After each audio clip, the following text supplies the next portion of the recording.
김광빈의 큰악산의 마음이라고 하는 작품을 보죠. 현대시고요. 자유시고요. 성격은 자연 친화적인 성격을 지니고 있습니다. 주제는 자연에서 살고 싶은 마음이죠. 그러나 현실적으로 그럴 수 없죠. 그렇기 때문에 이 자연을 느끼고 돌아오면 그 자연에서 얻고자 하는 새로움을 가지게 된다는 그런 내용이 되겠습니다. 그렇죠? 작품을 보면서 제보를 하죠. 다시 태어날 수가 없어. 마음이 무거운 날. 이렇게 돼 있거든요.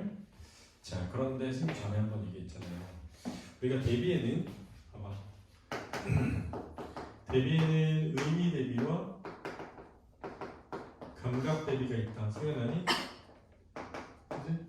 의미 대비에 제일 많은 게 긍정과 뭐 부정의 대비가 제일 많고 자연과 뭐 인간의 대비가 많고 불변과 뭐 가변의 대비가 많다고 했잖아요. 그치? 네. 근데 생각해봐. 자연이라고 하는 건 사실 변하는데 왜 불변이라고 하지? 자연은 뭐에 힘을 지니고 있다?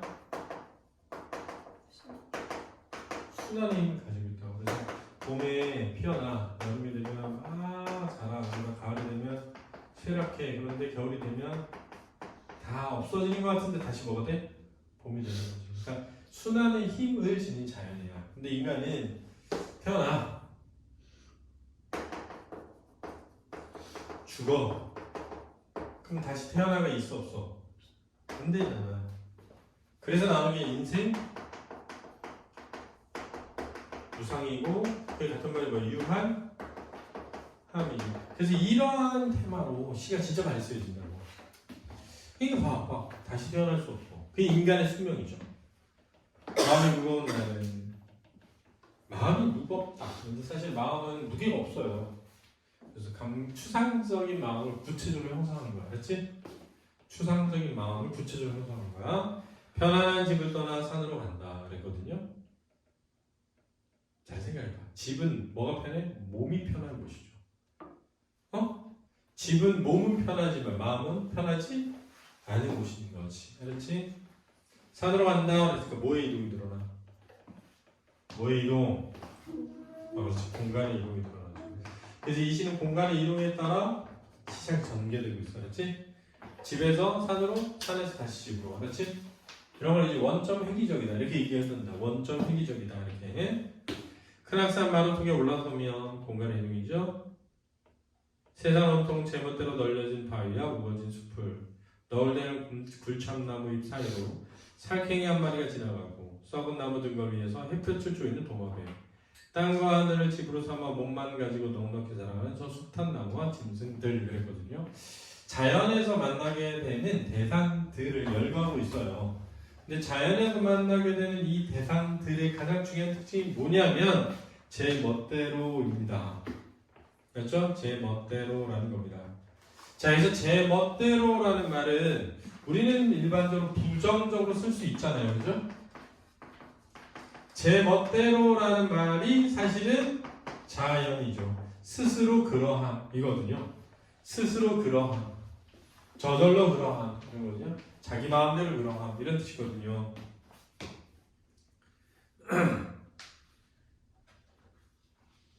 해마다 죽고 다시 태어나는 꽃과 벌레들이 부러워 호기롭게 야호 외쳐보지만 그래서 해마다 죽고 다시 태어난다. 이게 순환의 힘이죠.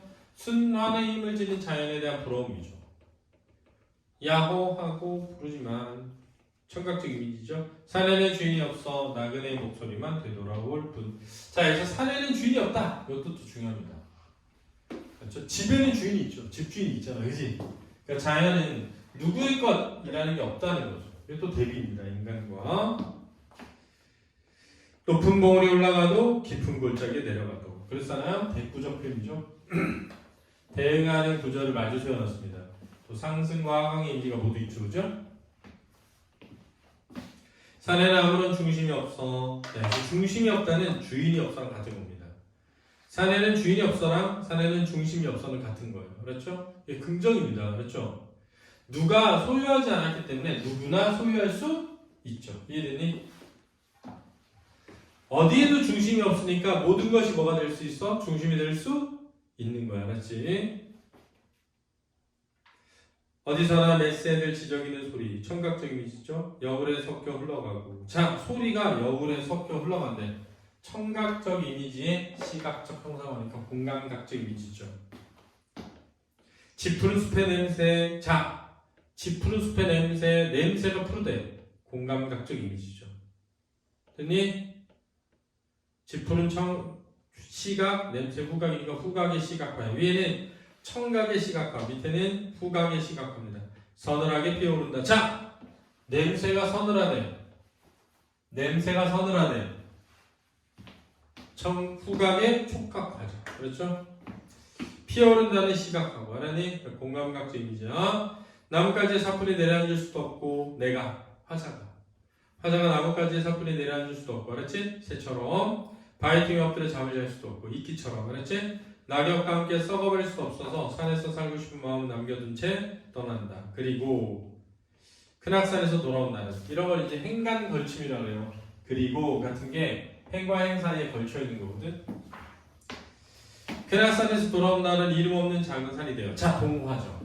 화자가 산에 갔다 오면 자기가 뭐가 되는 거야? 산이 되는 거죠. 자연과 동화된 마음으로 돌아와서 집에서 마을에서 다시 태어난다고 했으니까 육체가 다시 태어났다고 볼 수는 없죠. 그러니까 마음과 정신이 다시 태어났다고 볼 수 있죠. 그러니까 육신은 인간의 육신에 한계가 있기 때문에 태어나면 죽으면 끝이잖아, 그지? 그러나 마음과 정신은 그 순환하는 자연을 뭐 할 수 있다? 받아들일 수 있어 라고 하는 작품이 되겠습니다. 알겠습니까? 이해됐죠? 수고했습니다.